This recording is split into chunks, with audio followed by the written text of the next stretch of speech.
ക്രിസ്തീയ സഭാവിശ്വാസികൾക്ക് എല്ലാവർക്കും തന്നെ പരിചിതമായ ഒരു വാക്കാണ് കാൽ കഴുകൽ എന്നുള്ളത്. അതൊരു ചടങ്ങായി പള്ളികളിൽ നടത്താറുണ്ട്. പ്രത്യേകിച്ച് പെസഹ വ്യാഴാഴ്ച ദിവസമാണ് ഈ ചടങ്ങ് നടത്താറുള്ളത്. ഇതിൻ്റെ ഒരു ചരിത്രം പരിശോധിക്കുകയാണെങ്കിൽ യഹൂദന്മാർ അല്ലെങ്കിൽ പുരാതന മധ്യപൂർവേഷ്യൻ രാജ്യങ്ങളിലൊക്കെയുള്ള ജനങ്ങളെ സംബന്ധിച്ചിടത്തോളം അവർക്ക് പരിചിതമായൊരു കാര്യമായിരുന്നു അവരുടെ വീടുകളിലേക്ക് വരുന്ന അതിഥികളെ കാൽ കഴുകി സ്വീകരിക്കുക എന്നുള്ളത്. സാധാരണഗതിയിൽ അത് വീട്ടുടയവനായിരിക്കാം ചെയ്യുന്നത്. എന്നാൽ വലിയ വീടുകൾ, സമ്പന്ന വീടുകളെ സംബന്ധിച്ചിടത്തോളം ആ വീട്ടിലെ ഒരു അടിമയായിരിക്കും ഈ അതിഥിയായി വരുന്ന ആളുടെ കാൽ കഴുകുന്നത്. ഇതെങ്ങനെ ക്രിസ്തീയ സഭയുടെ പാരമ്പര്യത്തിൻ്റെ അല്ലെങ്കിൽ അവരുടെ ചടങ്ങുകളുടെ ഭാഗമായി മാറിയെന്ന് ചോദിച്ചാൽ പെസഹ വ്യാഴാഴ്ച, അതായത് ക്രിസ്തു ക്രൂശിക്കപ്പെടുന്നതിൻ്റെ തലേ ദിവസം യേശുക്രിസ്തു ഇതൊരു മാതൃകയായി കാണിച്ചു എന്നുള്ളതാണ് ഏറ്റവും പ്രധാനപ്പെട്ട കാര്യം. എന്താണ് യേശുക്രിസ്തു ഇത് മാതൃകയായി കാണിക്കുവാനുണ്ടായ സാഹചര്യം? നമുക്കറിയാം, യേശുക്രിസ്തുവിൻ്റെ ശിഷ്യന്മാരുടെ കൂട്ടത്തിൽ അവരിൽ ആരാണ് വലിയവനെന്നുള്ള ഒരു തർക്കം നിലനിന്നിരുന്നു. ആ തർക്കം നിലനിന്നിരുന്ന സാഹചര്യങ്ങളൊക്കെ ബൈബിളിൽ പല ഭാഗങ്ങളിൽ, പുതിയ നിയമത്തിൽ പ്രത്യേകിച്ച് സുവിശേഷങ്ങളിൽ നമ്മൾ കാണുന്നുണ്ട്. എന്നാൽ യേശുക്രിസ്തു ഒരു മാതൃക കാണിച്ച് അവരുടെ മനോഭാവത്തെ ഒന്ന് ബ്രേക്ക് ചെയ്യാൻ വേണ്ടിയുള്ള ഒരു ശ്രമം നടത്തുകയാണ്. അതായത് യേശുക്രിസ്തു ഒരു അടിമയെ പോലെ അവരുടെ ഇടയിൽ നിന്ന് എഴുന്നേറ്റിട്ട് ഒരു തോർത്തെടുത്ത് അരയിൽ ചുറ്റിയിട്ട് തൻ്റെ ശിഷ്യന്മാരുടെ കാലുകളെ കഴുകുവാൻ ആരംഭിച്ചു. അവരെ സംബന്ധിച്ചിടത്തോളം അത് അത്ഭുതപ്പെടുത്തുന്ന ഒരു കാര്യമായിരുന്നു. അതായത് യേശുക്രിസ്തു തങ്ങളുടെ ഗുരു വന്ന് തങ്ങളുടെ കാലുകളെ കഴുകുന്നത് അവർക്ക് ഉൾക്കൊള്ളുവാൻ പറ്റാത്തൊരു കാര്യമായിരുന്നു. പക്ഷേ യേശു അവരുടെ കാലുകളെ കഴുകുകയും അവരുടെ പാദങ്ങളിൽ ചുംബിക്കുകയും ഒക്കെ ചെയ്തപ്പോൾ അവരുടെ മനോഭാവത്തിന് വലിയ മാറ്റമുണ്ടായി. അല്ലെങ്കിൽ അവർ അന്ന് വരെ കെട്ടിപ്പൊക്കി വെച്ചിരുന്ന അവരിൽ ആരാണ് വലിയവനെന്നുള്ള ചിന്ത, അവരുടെ ഗുരു അവരെക്കാൾ ഏറ്റവും താഴേക്കിറങ്ങി വന്നിട്ട് അവരുടെ പാദങ്ങളെ കഴുകുന്ന ഒരു കാര്യത്തിലേക്ക് വന്നപ്പോൾ അവരുടെ മനോഭാവത്തിന് മാറ്റമുണ്ടായി. ഇതാണ് ഏറ്റവും പ്രധാനപ്പെട്ട കാര്യം. എന്നിട്ട് ക്രിസ്തു അവരോട് ഇതൊരു മാതൃകയാണ് എന്ന് പറയുന്നുമുണ്ട്. പിൽക്കാലത്ത് ക്രൈസ്തവ സഭ രൂപീകരിക്കപ്പെട്ട സഭകൾ അതിൻ്റെ ചിട്ടവട്ടങ്ങൾ, ആരാധനാക്രമങ്ങളൊക്കെ ഉണ്ടാക്കിയ കൂട്ടത്തിൽ ഈ വർഷത്തിലൊരിക്കൽ പെസഹ വ്യാഴാഴ്ചയോടനുബന്ധിച്ച് ഇതൊരു കാർമ്മിക ശുശ്രൂഷയായി ചെയ്തു വരുന്ന ഒരു രീതി പാരമ്പര്യ ക്രൈസ്തവ സഭകളിലുണ്ട്. അവിടെ പലപ്പോഴും ഈ പുരോഹിതന്മാർ അല്ലെങ്കിൽ ബിഷപ്പുമാർ തിരഞ്ഞെടുക്കപ്പെട്ട 12 പേരുടെ കാലുകൾ കഴുകുന്ന ഒരു രീതിയാണ് ഉണ്ടായിരുന്നത്. കാരണം യേശുക്രിസ്തുവിൻ്റെ ശിഷ്യന്മാരെ 12 പേരായിരുന്നല്ലോ. അപ്പോൾ ആ നിലയിൽ 12 പേരുടെ കാൽ കഴുകുന്നത് പോലെയുള്ള ഒരു ചടങ്ങായിട്ട് ഇത് നടത്തുന്ന ഒരു രീതിയാണ് ഉണ്ടായിരുന്നത്. ഇന്നും ക്രൈസ്തവ സഭകൾ അത് പിന്തുടരുന്നുണ്ട്. പലയിടത്ത് പല നിലകളിലാണത് ചെയ്യുന്നതെന്നേ ഉള്ളൂ. ഇനി പെന്തക്കോസ്ത് സഭകളിലേക്ക് വന്നാൽ, പെന്തക്കോസ്ത് സഭകളിൽ ഇതൊരു കാർമ്മിക ശുശ്രൂഷ എന്നുള്ള നിലയിൽ എല്ലാവരും ചെയ്യുന്ന ഒരു കാര്യമല്ല. എന്നാൽ പല സഭകളിലും വാച്ച് നൈറ്റ് സർവീസിനോടനുബന്ധിച്ച്, അതായത് ആണ്ടിൻ്റെ അവസാന ദിവസം നടക്കുന്ന രാത്രി പ്രാർത്ഥന, പുതുവർഷത്തെ വരവേൽക്കുന്ന ആ പ്രാർത്ഥനയോടനുബന്ധിച്ച് തിരുവത്താഴ ശുശ്രൂഷയും കാൽകഴുകലുമൊക്കെ ഒന്നിച്ച് നടത്തുന്ന ഒരു രീതി ഉണ്ടായിരുന്നു. എന്നാൽ പിന്നീട് കാലങ്ങൾ കഴിഞ്ഞു വന്നപ്പോൾ ഇതിൻ്റെ പ്രായോഗികമായ ബുദ്ധിമുട്ടുകൾ കൊണ്ട് ഒത്തിരി സമയമെടുക്കുന്ന ഒരു കാര്യം ചടങ്ങായതുകൊണ്ടുമൊക്കെ ഈ ചടങ്ങ് അങ്ങനെ കൃത്യമായിട്ട് ഇത് ചെയ്യണമെന്ന് അപ്പോസ്തലന്മാർ ഇതിന് ലേഖനങ്ങളിൽ ഇങ്ങനെ ചെയ്യണമെന്നുള്ള ഒരു ഉപദേശമില്ലാത്തതുകൊണ്ടും പെന്തക്കോസ്ത് സഭകൾ ഇത് ഇപ്പോൾ അതിന് വലിയ പ്രാധാന്യം കൊടുക്കുന്നില്ല, അല്ലെങ്കിൽ അത് ചെയ്യുന്നില്ല എന്നുള്ളതാണ് വാസ്തവം. എന്നാൽ ചില സഭകളൊക്കെ അതങ്ങനെ തുടർന്നു വരുന്നുമുണ്ട്. ഞങ്ങളുടെ സഭയിൽ ഞാൻ നേരത്തെ പല വീഡിയോകളിൽ പറഞ്ഞതുപോലെ ഞങ്ങൾ 21 ദിവസത്തെ ഉപവാസ പ്രാർത്ഥനയിലായിരുന്നു. ആ ഉപവാസ പ്രാർത്ഥനയോടനുബന്ധിച്ച് അതിൻ്റെ സമാപന ദിവസം ഞായറാഴ്ച ആരാധനയുടെ മധ്യത്തിൽ ഈ കാൽ കഴുകൽ ശുശ്രൂഷ ചെയ്യുവാനായിട്ട് ഞങ്ങളുടെ പാസ്റ്റർ രാജു പോവക്കാല തീരുമാനിക്കുകയും അദ്ദേഹം പ്രാർത്ഥിച്ച് അതിനുവേണ്ടി ഒരു ക്രമീകരണം ഒരുക്കുകയും ചെയ്തു. അങ്ങനെ ഞങ്ങളുടെ സഭയിൽ ആ ശുശ്രൂഷ നടന്നു. പലരും ആദ്യമായിട്ടാണ്, ഞങ്ങളുടെ സഭയിലുള്ള പലരും ആദ്യമായിട്ടാണ് അങ്ങനെ ഒരു ശുശ്രൂഷയിൽ പങ്കാളിത്തം വഹിക്കുന്നത്. ഇവിടെ പുരോഹിതൻ എല്ലാവരുടെയും പാദങ്ങൾ കഴുകുന്ന ഒരു രീതി ആയിരുന്നില്ല അവലംബിച്ചത്. ഇവിടെ വിശ്വാസികൾ പരസ്പരം, ശുശ്രൂഷകന്മാരും ഒക്കെ പരസ്പരം അങ്ങോട്ടും ഇങ്ങോട്ടും കാലുകളെ കഴുകുന്ന വളരെ ഭക്തിയോടെ ചെയ്ത ഒരു ശുശ്രൂഷയായിട്ടാണ് ഞങ്ങൾക്കതെല്ലാം, ഞങ്ങളുടെ എല്ലാം ജീവിതത്തിൽ വലിയ അനുഗ്രഹമായി മാറി. അസാധാരണമായൊരു ശുശ്രൂഷ, അല്ലെങ്കിൽ ഇന്നുവരെ അനുഭവിച്ചിട്ടില്ലാത്തൊരു കാര്യമെന്നുള്ള നിലയിൽ സഭാജനങ്ങൾക്ക് അതിനകത്തൊരു പുതുമയുണ്ടായിരുന്നു. മാത്രവുമല്ല അതിൻ്റെ ആ മനോഭാവം, യേശു നമ്മുടെ മുൻപിൽ വന്നിരുന്ന് നമ്മുടെ പാദങ്ങളെ കഴുകുന്നത് കഴുകുന്നതിന് തുല്യമായി, അല്ലെങ്കിൽ നമ്മൾ യേശുവിൻ്റെ പാദങ്ങളെ കഴുകുന്നത് പോലെയുള്ള അത്ര ഭക്തിയോടെ ശുശ്രൂഷ ചെയ്യുവാൻ എല്ലാവർക്കും സാധിച്ചു. മാത്രവുമല്ല, തങ്ങളുടെ ജീവിതത്തിൽ അല്ലെങ്കിൽ നമ്മുടെ ഈ കാലഘട്ടത്തിലൊക്കെ ജീവിക്കുന്ന എല്ലാവർക്കും പരസ്പരം ഒരു ഈഗോയുടെ പ്രശ്നങ്ങളൊക്കെ ഉണ്ടല്ലോ. അപ്പോൾ അതെല്ലാം വിട്ട് പരസ്പരം വിശ്വാസികൾക്ക് പരസ്പരം സ്നേഹിക്കുവാനും കരുതുവാനും അല്ലെങ്കിൽ ക്ഷമിക്കുവാനും ഒക്കെയുള്ള ആ മനോഭാവത്തിലൊരു മാറ്റമുണ്ടാകത്തക്ക നിലയിൽ ആ ശുശ്രൂഷ ക്രമീകരിക്കുവാൻ ഞങ്ങൾക്ക് സാധിച്ചു എന്നുള്ളതാണ് ഏറ്റവും പ്രധാനപ്പെട്ട കാര്യം. ഇതിൻ്റെ ദൈവശാസ്ത്രം നോക്കുകയാണെങ്കിൽ നമുക്ക് മനസ്സിലാക്കാൻ പറ്റുന്ന ഒന്ന് രണ്ട് കാര്യങ്ങൾ കൂടെ പറഞ്ഞ് ഞാൻ അവസാനിപ്പിക്കട്ടെ. യേശുക്രിസ്തുവിനെ സംബന്ധിച്ചിടത്തോളം യേശുക്രിസ്തു സകലത്തിൻ്റെയും സൃഷ്ടിതാവായ ദൈവം ഈ ഭൂമിയിലേക്ക് അവതരിച്ചത് ശുശ്രൂഷ ഏൽക്കുവാനല്ല, ശുശ്രൂഷിക്കുവാനെന്നുള്ള ഒരു കൺസെപ്റ്റാണ് ഈ കാൽകഴുകലിലും കർത്താവ് വെളിപ്പെടുത്തിയത് എന്നുള്ള കാര്യം നമ്മൾ മറന്നു പോകരുത്. മറ്റൊരു കാര്യം, ഞാൻ നിങ്ങളെ സ്നേഹിച്ചതുപോലെ നിങ്ങളും പരസ്പരം സ്നേഹിക്കണമെന്നുള്ള കർത്താവിൻ്റെ ഒരു സ്നേഹത്തിൻ്റെ കൽപ്പനയുണ്ട്. ആ കൽപ്പനയുടെ ഒരു പ്രത്യക്ഷമായ ഒരു ചടങ്ങായിട്ട് നമുക്കിതിനെ കാണുന്നതിനകത്ത് തെറ്റില്ല. മറ്റൊരു വ്യാഖ്യാനം ഇതിനെക്കുറിച്ചുള്ളത്, പാദങ്ങളെ കഴുകുമ്പോൾ അനുദിന ജീവിതത്തിൽ നമ്മുടെ ശരീരത്തിൽ വരുന്ന അഴുക്കുകൾ പാദങ്ങളിലാണല്ലോ പ്രവേശിക്കുന്നത്. പക്ഷേ മനുഷ്യൻ്റെ ഒരു ആത്മീയ ജീവിത യാത്രയ്ക്കിടയിൽ അവനിൽ വന്നു ഭവിക്കുന്ന തെറ്റുകുറ്റങ്ങളുടെ അല്ലെങ്കിൽ പാപങ്ങളുടെ ഒക്കെ മാലിന്യങ്ങളെ കഴുകിക്കളയുന്ന ഒരു ചടങ്ങായിട്ട് കൂടെ ഇതിനെ വ്യാഖ്യാനിക്കാറുണ്ട്. ഏറ്റവും പ്രധാനപ്പെട്ട കാര്യം, ഒരു ഗുരു ശിഷ്യൻ്റെ കാലുകളെ കഴുകുക എന്ന് പറയുമ്പോൾ അതിനകത്ത് സംഭവിക്കുന്ന ഒരു സമത്വത്തിൻ്റെ ഉദാത്തമായൊരു മാതൃക വ്യക്തമാകുകയാണ്. അതായത് എല്ലാ മനുഷ്യരും തുല്യരാണ്, എല്ലാവരും ഒരേപോലെയാണ്. അവനിൽ ധനികനെന്നോ പാവപ്പെട്ടവനെന്നോ ഉള്ള വ്യത്യാസമില്ല, വിദ്യാഭ്യാസമുള്ളവനെന്നോ ഇല്ലാത്തവനെന്നോ എന്നുള്ള വ്യത്യാസമില്ല, ജാതിയിൽ ഉയർന്നവനെന്നോ കുറഞ്ഞവനെന്നോ ഉള്ള വ്യത്യാസമില്ല. എല്ലാവരും പരസ്പരം ഏകോദര സഹോദരങ്ങളെപ്പോലെ വേർകൃത്യങ്ങളൊന്നുമില്ലാതെ പരസ്പരം പാദങ്ങളെ കഴുകുന്ന ആ അസാധാരണമായ ഒരു ശുശ്രൂഷ, അത് ആ സമത്വത്തിൻ്റെ ഒരു പൂർണ്ണത, ക്രൈസ്തവ സഭയുടെ ആത്യന്തികമായ ആ സന്ദേശമെന്ന് പറയുന്നത് തന്നെ ക്രിസ്തുവിൽ എല്ലാവരും ഒന്നെന്നുള്ള ആ ഒരു സന്ദേശം, അതാണ് ഇവിടെ ഈ കാൽകഴുകലിലൂടെ വ്യക്തമാകുന്നത്. ഞങ്ങളുടെ ആ ചടങ്ങുകളുടെ അല്ലെങ്കിൽ ആ ശുശ്രൂഷയുടെ ചില ഭാഗങ്ങൾ, അതിൻ്റെ ചില ഫോട്ടോസ്, സ്റ്റിൽസൊക്കെ ഒന്നിച്ചു ചേർത്ത് ഒരു കൊളാഷായിട്ട് എൻ്റെ പ്രേക്ഷകർക്ക് വേണ്ടി ഞാൻ അവതരിപ്പിക്കുന്നു. ഇതിനെക്കുറിച്ച് എന്തുകൊണ്ട് ഇങ്ങനെ ഒരു ശുശ്രൂഷ അവിടെ നടത്തിയെന്നതിനെക്കുറിച്ച് ഞങ്ങളുടെ സീനിയർ പാസ്റ്റർ രാജു ബോക്കാല അതിനെക്കുറിച്ചൊരു ഇൻട്രഡക്ഷൻ പറയുന്നുണ്ട്. മാത്രവുമല്ല, ഈ വിഷ്വൽസിന് ശേഷം അദ്ദേഹത്തിൻ്റെ ഞായറാഴ്ച അദ്ദേഹം നടത്തിയ പ്രസംഗത്തും പൂർണ്ണ രൂപത്തിൽ ഈ വീഡിയോയിൽ ഉൾപ്പെടുത്തിയിട്ടുണ്ട്. താല്പര്യമുള്ളവർക്ക് അതും കാണാവുന്നതാണ്. Thank you. വേഗം വന്ന കർത്താവായ യേശു ക്രിസ്തുവിന്റെ വിലയേറിയ നാമത്തിൽ എല്ലാ പ്രിയപ്പെട്ടവർക്കും സ്നേഹ വന്ദനം അറിയിക്കുകയാണ്. ദൈവത്തിൻ്റെ മഹാകരുണയാൽ, ദൈവത്തിൻ്റെ വിശ്വസ്തയാൽ ദൈവം നമ്മുടെ ദിവസം പരിപാലിക്കുന്ന കൃപയോർത്തും ദൈവത്തിന് നന്ദി പറയുകയാണ്. കഴിഞ്ഞ ഞായറാഴ്ച ഞങ്ങളുടെ സഭയിൽ 21 ദിവസത്തെ ഉപവാസ പ്രാർത്ഥനയ്ക്ക് ശേഷം സമാപന സഭായോഗത്തിൽ നടന്ന ഒരു ആത്മീയ ശുശ്രൂഷ, ചേർന്നിരുന്ന ശുശ്രൂഷയെക്കുറിച്ച് ചില വാക്കുകൾ പറയാനാണ് ഞാൻ ഈ സന്ദർഭം എടുക്കുന്നത്. 21 ദിവസത്തെ ഉപവാസ പ്രാർത്ഥന വളരെ അനുഗ്രഹമായി നടക്കാൻ കർത്താവ് സഹായിച്ചു. ധാരാളം പേര് വന്ന് വിടുതൽ പ്രാപിക്കാനും അതിൻ്റെ സ്നാനപ്പെടുവാനും കർത്താവ് സഹായിച്ചു. 34 വർഷമായ തിരുവല്ല IPC പ്രേസൻ്റ് സഭ കർത്താവിൻ്റെ കൃപയിൽ വളരെ അനുഗ്രഹമായി നടന്നു പോവുകയാണ്. തിരുവല്ല പട്ടണത്തിൽ നൂറുകണക്കിന് ആളുകൾ അവിടെ ആരാധനയ്ക്ക് പങ്കെടുത്തുകൊണ്ടിരിക്കുന്നു. വിവിധ ശുശ്രൂഷകൾ സഭയുടെ ബന്ധത്തിൽ നടന്നെങ്കിലും എൻ്റെ മനസ്സിൽ ഏറിയ നാളായിട്ടൊരു ആഗ്രഹമായിരുന്നു കാലുകളിൽ ശുശ്രൂഷ നടത്തണമെന്നുള്ളതിനെക്കുറിച്ചൊരു ചിന്ത എൻ്റെ മനസ്സിൽ ദൈവം നൽകി തന്നു. അതിന് ആധാരമായിരിക്കുന്ന യോഹന്നാന്റെ സുവിശേഷം 13-ാം അധ്യായത്തിൻ്റെ 4 മുതൽ വാക്യമാണ്.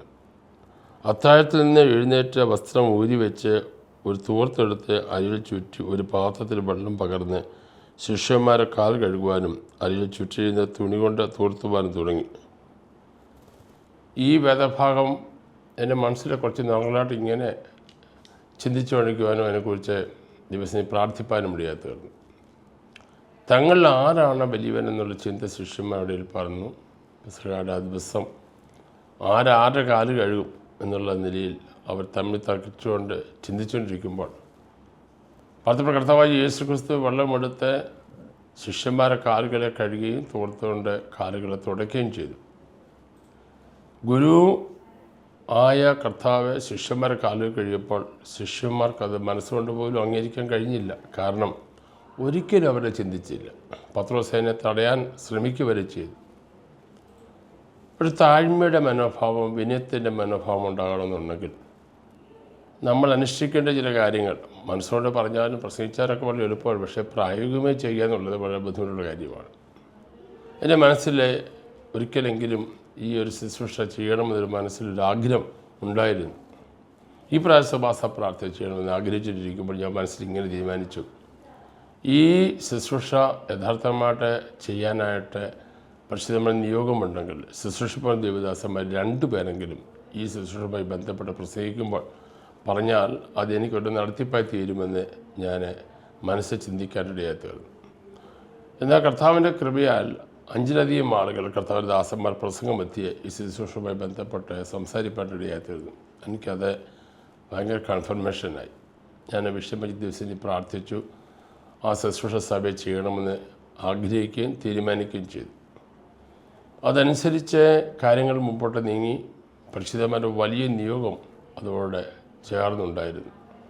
ഇത്രയും ആളുകൾ കൂടുതൽ സഭയിൽ ശുശ്രൂഷ സഭായോഗ മധ്യത്തിൽ എങ്ങനെ ചെയ്തെടുക്കും, അത് എങ്ങനെ ക്രമീകരണങ്ങൾ ഉണ്ടാക്കും, അതിൻ്റെ ക്രമീകരണം എങ്ങനെയൊക്കെ ചെയ്താൽ അത് ഭംഗിയാക്കും, സമയബന്ധിതമായി ചെയ്യാൻ പറ്റുമെന്നതിനെക്കുറിച്ചൊക്കെ ഗൗരവമായി ചിന്തിക്കുകയും പ്രാർത്ഥിക്കുകയും ചെയ്തപ്പോൾ ഞാൻ സഭയിലെ കർത്താവിൻ്റെ ദാസന്മാരും വിശ്വാസികളും കാര്യക്ഷമമായിട്ട് അതിനെക്കുറിച്ച് ചേർന്ന് നിൽക്കാനും പ്രാർത്ഥിച്ച് തീരുമാനമെടുത്ത ശുശ്രൂഷ നീങ്ങാനും കർത്താവ് സഹായിച്ചു.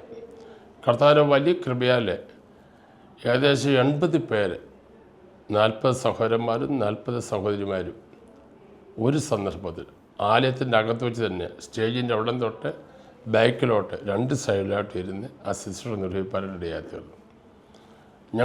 ഞങ്ങൾ ചിന്തിച്ച സമയത്തേക്കാളൊക്കെ വളരെ ചുരുങ്ങിയ സമയം മാത്രമേ ശുശ്രൂഷയ്ക്ക് എടുത്തുള്ളൂ എന്നുള്ളതാണ് സന്തോഷകരമായ കാര്യം. പലരും ഒത്തിരി നേരം എടുക്കുമെന്ന് പറഞ്ഞെങ്കിലും പരിശുദ്ധമായ കാര്യത്തിൽ നിയന്ത്രണം നൽകി വളരെ പെട്ടെന്ന് ശുശ്രൂഷ ചെയ്യാനായിട്ട് ഇടയായി തീർന്നു. സത്യത്തിൽ ഞാനാണ് ആദ്യം കാല് കഴുകി തുടങ്ങിയത്. ഞാൻ ആകെ എൻ്റെ ജീവിതത്തിൽ ഒരു പ്രാവശ്യമേ കാല് കഴുകിയ ശുശ്രൂഷ പങ്കെടുത്തുള്ളൂ. അത് തിരുവനന്തപുരത്ത് ഒരു കൺവെൻഷൻ പ്രസംഗിക്കാൻ പോയപ്പോൾ അവിടുത്തെ സഭയിൽ ആ ശുശ്രൂഷ ഉണ്ടായിരുന്നു. അന്നാണ് ഞാൻ ആദ്യം അത് ചെയ്യുന്നത് കാണുന്നത്. അതെന്നെ ഭയങ്കരമായി ടച്ച് ചെയ്തിരുന്നു. എന്നാൽ തിരുവല്ല സഭയിൽ ശുശ്രൂഷ ചെയ്യുമ്പോൾ ഞാൻ കണ്ടൊരു കാര്യം, ജനങ്ങളെല്ലാം സ്തോത്രത്തിൽ ജാഗരിച്ചുകൊണ്ടും കണ്ണുനീര് കുതിർന്ന് ഹൃദയം തകർന്ന് ആ ഒരു മനോഭാവത്തോടു കൂടി ചെയ്യുന്നത് കണ്ടപ്പോൾ എനിക്ക് ഭയങ്കര സന്തോഷമുണ്ട്. എല്ലാവരും വളരെ ആവേശത്തോടും വളരെ താഴ്മയോടും വളരെ വിനയത്തോടും കർത്താവ് കാണിച്ച മാതൃക വളരെ മാതൃകയിലൂടെ ആ ഹൃദയം തകർന്ന് ചെയ്യുന്ന കാണുവാനിടയായി തീർന്നു. ഒരു ഭയങ്കര ആത്മീയ അന്തരീക്ഷം ആ സന്ദർഭത്തിൽ സഭയിൽ ഉണ്ടാകാനിടയായി തീർന്നു. എല്ലാവരും മുഖത്തെ വലിയ സന്തോഷം കണ്ടു. അതിൻ്റെ ഒപ്പം തകർന്നും നുറങ്ങിയുമുള്ള കണ്ണുകൾ നിറഞ്ഞുള്ള ശുശ്രൂഷ ഒരിക്കലും മറക്കാനൊക്കാത്തൊരു ആത്മീയ അനുഭവമായി മാറി. അതോട് ചേർന്ന് ഞങ്ങൾ മറ്റൊരു ശുശ്രൂഷ ചെയ്തു. വന്ന ജനങ്ങൾക്കെല്ലാം എണ്ണ പൂശി പ്രാർത്ഥിക്കാനായിട്ട് അവസരം എടുക്കാനിടയായി തീർന്നു. നിങ്ങൾ രോഗികളായിരിക്കുന്ന സഭയിലെ മൂപ്പനെ വരുത്തിട്ട് എണ്ണ പൂശി പ്രാർത്ഥിക്കട്ടെ എന്നുള്ള ദൈവത്തെ വചനപ്രകാരം വന്ന ജനങ്ങളെല്ലാം മുമ്പോട്ട് കടന്നു വന്ന് അവർക്കെല്ലാവർക്കും വേണ്ടി ഞങ്ങളുടെ ദേവദാസന്മാർ 21 ദിവസം പൂർണ്ണമായിട്ട് ഉപയോഗിച്ച ദേവദാസന്മാരാണ് എണ്ണ പൂശി പ്രാർത്ഥിച്ചത്. അതിന് നീണ്ട ക്യൂ ആയിരുന്നു. അവരെല്ലാവരും വന്ന് പ്രാർത്ഥിച്ച് കടന്നുപോയി. ഫലത്തിൽ അതിന് ശേഷമായി കർത്തൃമേശ നടന്നു. അതിനുശേഷം സഭയുടെ ആത്മീയ അന്തരീക്ഷത്തിൻ്റെ വലിയ വ്യത്യാസമുണ്ടായി. കഴിഞ്ഞ ഒരാഴ്ചക്കാലം ഇതിൻ്റെ ഫീഡ്ബാക്കായിട്ട് വിശ്വാസികൾ നിരന്തരമായി വിളിക്കുകയും പറയുകയും ചെയ്തുകൊണ്ടിരുന്നു. ശാരീരികമായ സൗഖ്യമുണ്ടായി, പലർക്കും രോഗശാന്തി ഉണ്ടായി, പലർക്കും ആ ശുശ്രൂഷപരമായിട്ട് വിനയത്തോടും താഴ്മയോടും കൂടെ ഇടപെടാനുള്ള ഒരു മനോഭാവമുണ്ട്. ഈഗോ എല്ലാം മാറ്റി വെച്ചിട്ട് ഏറ്റവും നല്ല നിലയിൽ ദൈവത്തോടെ ചേർന്ന് നിൽക്കാനും ദൈവിക കൽപ്പനയെ അനുസരിച്ചതിൻ്റെ സന്തോഷം പങ്കുവയ്ക്കുവാനും ഇടയായിത്തീർന്നുള്ള നല്ല വാർത്ത കേൾക്കാനായിട്ട് ഇടയായിത്തീർന്നു.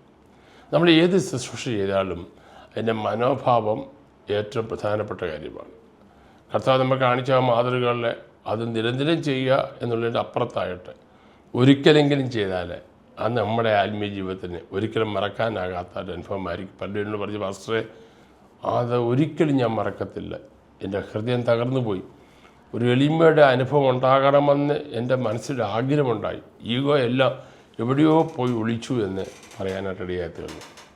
പ്രിയമുള്ളവരെ, ഈ ശുശ്രൂഷകളൊക്കെ നമ്മൾ അനുഭവിക്കുമ്പോൾ, കർത്താവ് നമ്മളെ കാണിച്ച മാതൃകൾ നമ്മൾ അനുസരിക്കുമ്പോൾ അത് ദൈവനാമത്തെ മഹത്വമായി തീരുമ്പോൾ ആ ദൈവസഭയുടെ വളർച്ചയ്ക്കും നമ്മുടെ ആത്മീയ നിലവാരത്തിനും അത് കാരണമായി തീരുമെന്നുള്ളതിന് രണ്ട് പക്ഷമില്ല. എൻ്റെ ആഗ്രഹം പറയുകയാണ്, നമ്മുടെ എല്ലാ സഭകളിലും കുറഞ്ഞ പക്ഷം വർഷത്തിൽ ഒരിക്കലെങ്കിലും ഈ കാലഘട്ടങ്ങളിൽ ശുശ്രൂഷ ചെയ്താൽ ഒത്തിരി അനുഗ്രഹമായിരിക്കും. ഇന്നത്തെ കാലത്ത് ഭയങ്കര കോമ്പറ്റീഷനാണ്. നീയാണ് വലുത്, ഞാനാണ് വലുത്, എല്ലാ കോമ്പറ്റീഷനും കൂടിയ മനസ്സുള്ളത് കൊണ്ട് അപ്പോൾ ആർക്കും താഴെ മനസ്സില്ല, എല്ലാവർക്കും ഉയർന്ന് മറ്റുള്ളവരെക്കാൾ വലുതായി തീർന്നുള്ള ചിന്താഗതിയുള്ള ഈ കാലഘട്ടത്തിൽ ഒരു താഴ്മയുടെ മനോഭാവം, ഒരു എളിമയുടെ മനോഭാവം, ഒരു പ്രാർത്ഥനാ ജീവിതം കർത്താവ് കാണിച്ച മാതൃക കൂടി നമുക്ക് ഉണ്ടാക്കിയെടുക്കാൻ കഴിയുന്നെങ്കിൽ അതൊരു വലിയ സന്തോഷമുള്ള കാര്യമാണ്.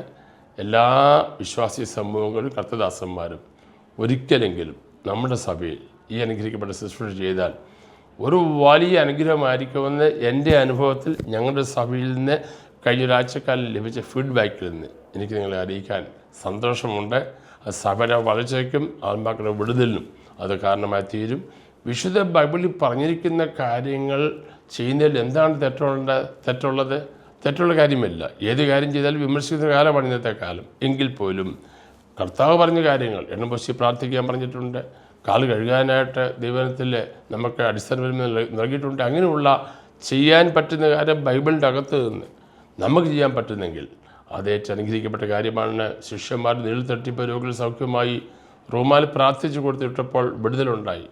നമുക്കറിയാം, നമ്മൾ വിശ്വാസത്തിന് സ്റ്റെപ്പുകൾ വെച്ചാൽ, നമ്മൾ ഒരു സ്റ്റെപ്പ് വെച്ചാൽ 2 സ്റ്റെപ്പ് നമുക്ക് മുമ്പിൽ വെക്കാൻ നമ്മളോട് ചേർന്ന് നിൽക്കുന്ന ഒരു ദൈവത്തെയാണ് നമ്മൾ സേവിക്കുന്നത്. ഈ ലോക ജീവിതത്തിൽ താഴ്മയോടും വിനയത്തോടും ദൈവനാമ മൊത്തത്തിനായി അന്യോന്യം സ്നേഹിച്ചും കരുതിയും ജീവിപ്പാൻ ഈ ശുശ്രൂഷകൾ നിങ്ങൾക്ക് അനുഗ്രഹമായി തീരട്ടെ എന്ന് ഞാൻ ആത്മാർത്ഥമായി പ്രാർത്ഥിക്കുന്നു. കർത്താവ് നമ്മളെ എല്ലാവരും ധാരാളമായിട്ട് അനുഗ്രഹിക്കട്ടെ. Thank you. God bless you. ഒന്നുകൂടെ പറയുന്നു, ആദ്യം ചെയ്യാൻ പോകുന്നത് കാൽ കഴുകൽ ശുശ്രൂഷയാണ്. അത് കഴിഞ്ഞ ശേഷമായി കാൽ കഴുകിയ പ്രിയപ്പെട്ടവർ മുമ്പോട്ട് വരുമ്പോൾ ഫുൾ ടൈം ഉപസിച്ച ദിവസന്മാരായ ഞങ്ങൾ ഫ്രണ്ടിൽ നിന്ന് 2 സ്ഥലത്ത് നിന്ന് അവർക്ക് വേണ്ടി പ്രാർത്ഥിക്കും. അവരെ പ്രാർത്ഥിച്ച് കഴിഞ്ഞ ശേഷമായിട്ട് ബാക്കിയുള്ളവർക്കും കാൽ കഴുകാത്ത പ്രിയപ്പെട്ടവരുണ്ട്, അവർക്കും പിന്നെ പ്രാർത്ഥിക്കുന്നതായിരിക്കും. കാൽകൾ ശുശ്രൂഷയ്ക്ക് വേണ്ടിയുള്ളവരെ പ്രത്യേക സ്നാനപ്പെട്ടവർക്ക് മാത്രമാണ് ആ ശുശ്രൂഷ ഉള്ളത് കാര്യം ഓർപ്പിക്കുന്നു. Really sorry about that. സ്നാനപ്പെട്ടവർക്ക് മാത്രമുള്ള ശുശ്രൂഷയാണ്. സ്നാനപ്പെട്ടവർ നിന്നിട്ടിരുന്ന് പ്ലീസ്. സ്നാനപ്പെട്ടവരെല്ലാം നിന്നിട്ടിരുന്നാട്ടെ പ്ലീസ്.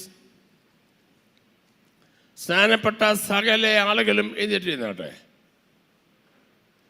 നിങ്ങൾക്കെല്ലാവർക്കും ഈ കാൽകഴുകൽ ശുശ്രൂഷയിൽ പങ്കെടുക്കാനുള്ള പൂർണ്ണ സ്വാതന്ത്ര്യമുണ്ടെന്നുള്ള കാര്യം ഞാൻ വളരെ വിനീതമായിട്ട് ഓർപ്പിക്കുന്നു. നിങ്ങൾക്ക് അവിടെ ഇരിക്കാം. സംഘടന മുമ്പോട്ട് വന്ന് ചില വാക്കുകൾ എന്നെ ക്രമീകരണം പറയുകയും ഇവിടെ ശുശ്രൂഷ തുടരുകയാണ്. ദൈവ തിരുനാമത്തിന് മഹത്വമുണ്ടാകട്ടെ. ഒരുപക്ഷെ നമ്മളുടെ ജീവിതത്തിൽ നമ്മൾ ഇന്നുവരെ അനുഭവിച്ചിട്ടില്ലാത്ത ഒരു ദൈവ സാന്നിധ്യം ഇന്ന് പകൽക്കാലം നമ്മൾ അനുഭവിക്കുവാൻ പോകുകയാണ്. ഒരു വാക്ക് തുടക്കത്തിന് എനിക്ക് നിങ്ങളോട് പറയുവാനുള്ളത്, നിങ്ങൾ ഒരാളുടെ സ്പർശനം നിങ്ങളുടെ കാലിൽ ഇന്ന് അനുഭവിക്കുമ്പോൾ നിങ്ങൾ ചിന്തിക്കേണ്ടത്, ഓർക്കേണ്ടത്, നമ്മുടെ കർത്താവ് നമ്മുടെ മുൻപിൽ വന്നിരുന്ന് നമ്മുടെ കാലെ തൊടുന്നതായിട്ടാണ്. Praise the Lord.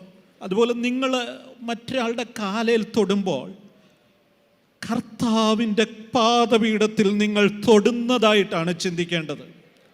നമ്മുടെ കർത്താവ് നമ്മുടെ മുൻപിൽ വന്നിരിക്കുന്നത് പോലെ ഇന്ന് ഈ ശുശ്രൂഷയിൽ നിങ്ങൾക്ക് അനുഭവിക്കുവാനിടയാകട്ടെ എന്ന് പറഞ്ഞുകൊണ്ട് ഞാൻ ഈ ക്രമീകരണങ്ങളിലേക്ക് പ്രവേശിക്കുകയാണ്. ക്രമീകരണങ്ങൾ പറയുമ്പോൾ ഓർക്കുക, ഇത് ഏറ്റവും ഭംഗിയായിട്ട് നിർവഹിക്കപ്പെടേണ്ടതിന് വേണ്ടിയുള്ള ചില ക്രമീകരണങ്ങളാണ്. ഒരുപക്ഷെ നിങ്ങളുടെ കംഫർട്ടിന് അല്പം ചില ബുദ്ധിമുട്ടുകൾ ഉണ്ടായേക്കും. എല്ലാ ആഴ്ചയിലും നിങ്ങൾ സ്ഥിരമായി ഇരിക്കുന്ന കസേരയിൽ നിങ്ങൾക്ക് ഇന്ന് ഇരിക്കാൻ പറ്റി കാണത്തില്ല.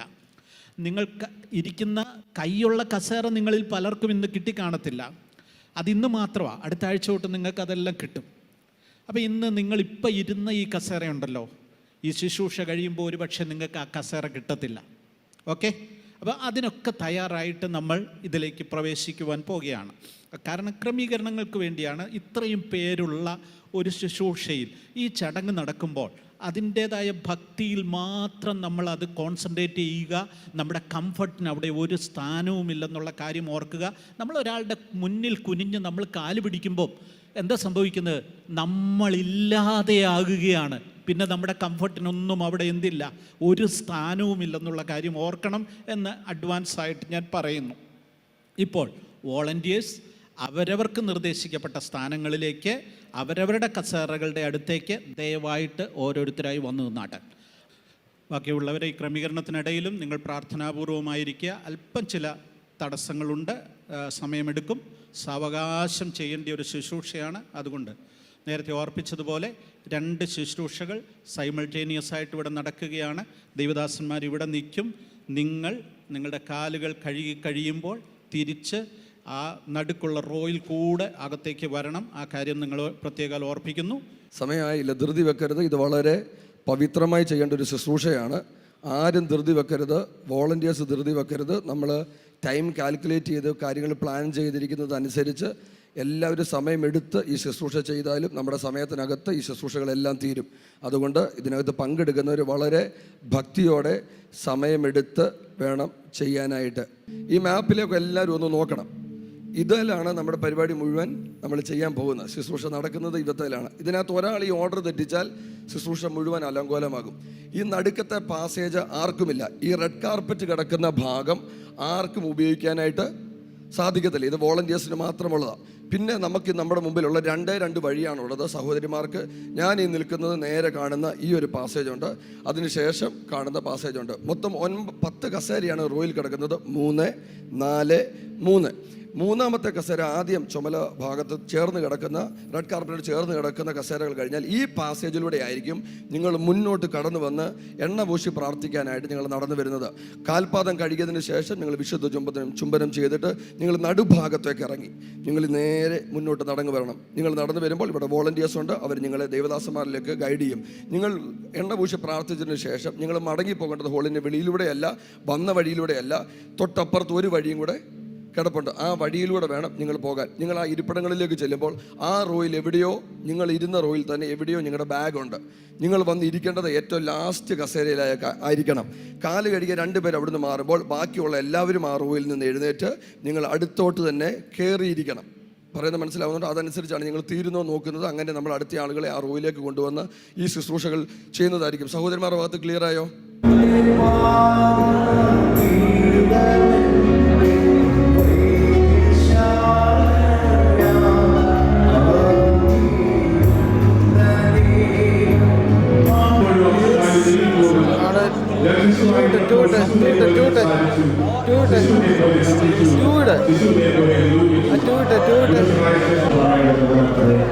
ഏത് മനുഷ്യനെ പ്രകാശിപ്പിക്കുന്ന സത്യം വിളിച്ച് ലോകത്തിലേക്ക് വന്നുകൊണ്ടിരുന്നു. അവർ ലോകത്തിലുള്ള